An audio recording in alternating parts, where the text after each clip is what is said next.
As we all know, Canadians love compact cars like the Corolla and the Civic, and they love compact SUVs like the CR-V and the RAV4. But there's a new emerging market that's going to gain just as much traction as those two other categories. It's called the compact crossover.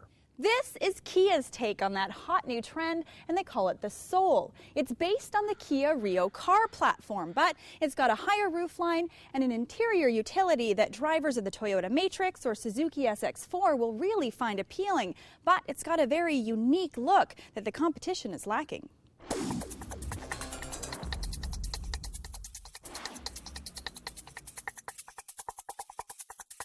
There's nothing on the road like this. The front styling has large headlights, the nose is stubby, and the grille is wide. The roofline is fairly straight, offering good interior volume, but the tapered windows give a sense of flow.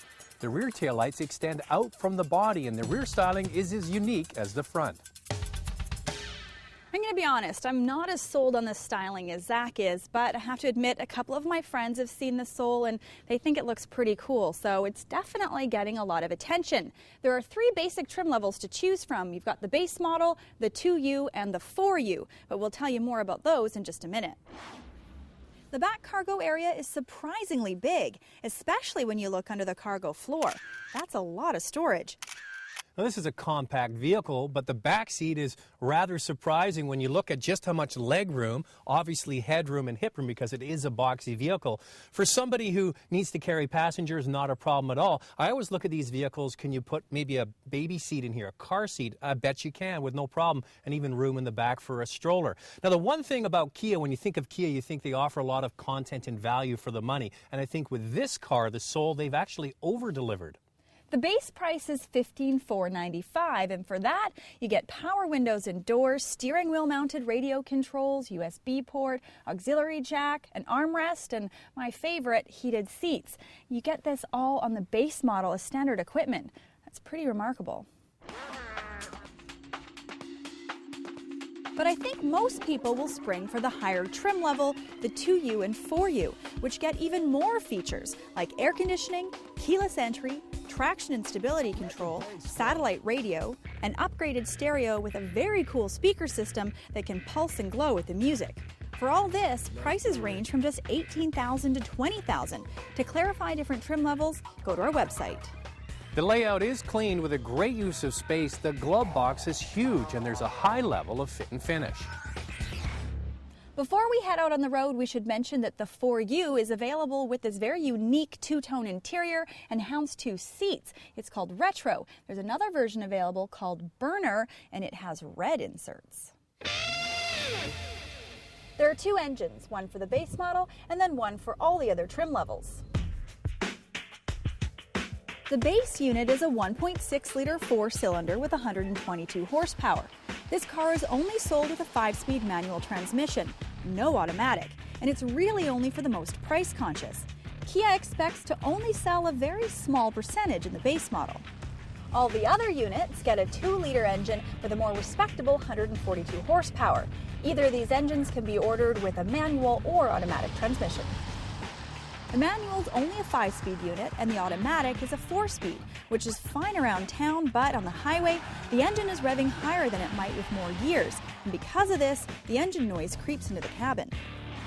I think Kia really hit the nail on the head with this vehicle. I love driving it in the city. The size is very usable, the engine has more than adequate power for city driving, the quick steering and tight turning radius make it a great vehicle for just darting in and out of traffic.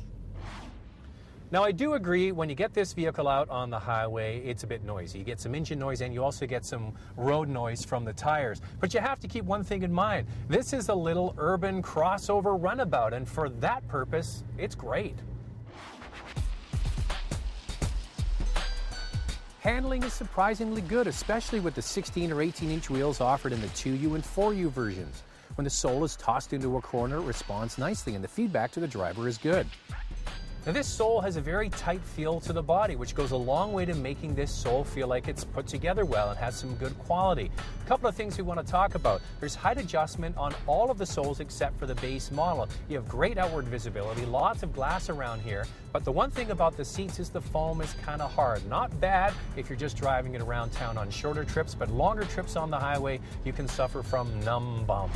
The steering wheel does not telescope, which is a bit of a disappointment.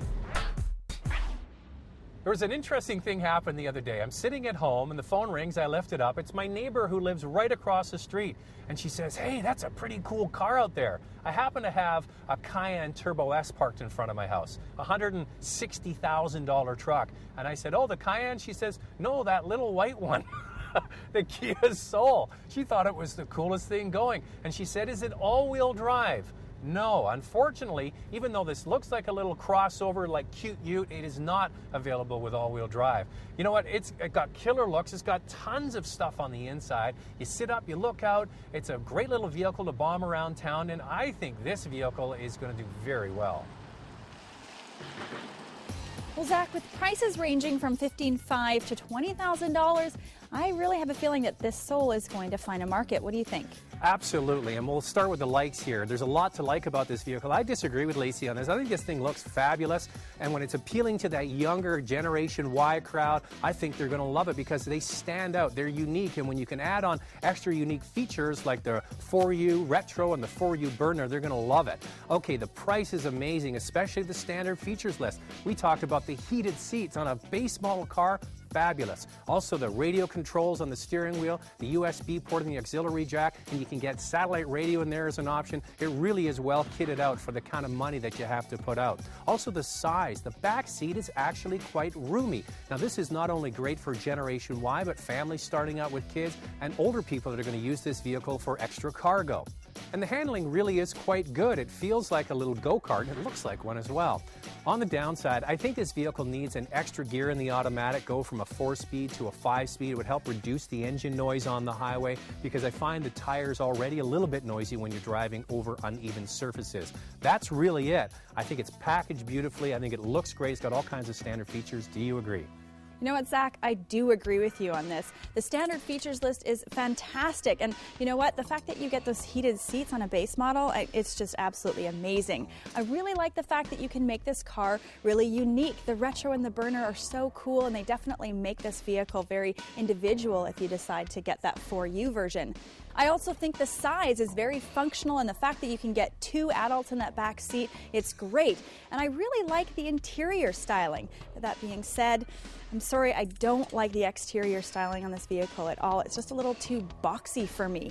And I can't believe that they don't have telescopic steering. I find it hard to believe that they have all these great features available, but they missed out on that.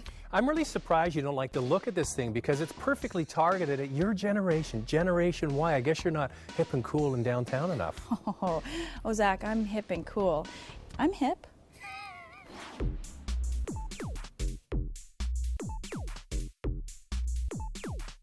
For complete specs, go to our website at drivingtelevision.com.